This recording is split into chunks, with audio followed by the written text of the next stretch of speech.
Okay, so who has ever heard the term change in working conditions? See a couple hands go up. So that's what we're going to talk about quickly. Um, I think everybody's probably heard that term at one point or another in their career. What does it mean? Where is it contained? What do we have to do about it? What does the agency have to do about it? So let's just talk about it quickly. So, change in working conditions contained in Article 7.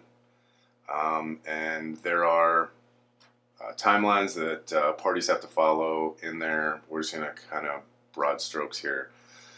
So, even if the agency is exercising a management right, they still have to negotiate the impact and implementation of whatever change they're proposing. So if you've ever heard of I&I, that's impact and implementation. So they still, even if it's management's right, they still have to negotiate the impact and implementation of it. So what would a change in working condition be?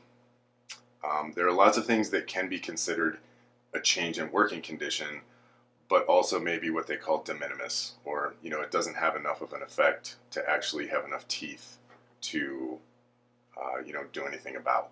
For example, if you work at a center or a large facility and the agency wants to, I don't know, rope off 5 or 10 parking spots to store some stuff or do some striping or fix the parking lot or something like that, that's not really going to have a whole lot of effect on anybody with those 10 spots. But if you work in a smaller facility and you only have 12 parking spots and they want to rope off 10 of them, and now employees have to park somewhere else in order to get to work, that's definitely a change in working conditions that we need to have a conversation about.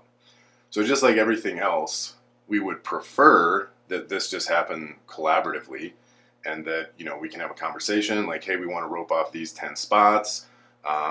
We've talked to the airport or whoever runs the parking, and we've got these other spots over here. Is that acceptable? Do we need to do anything else? Is there something that we've overlooked? And then those conversations can just take place, and everything can be taken care of that way. It doesn't have to. The agency can use the timelines contained in Article 7 and give their proposal and all that kind of stuff. But just in case you're ever wondering where change in working conditions came from, it's in Article 7.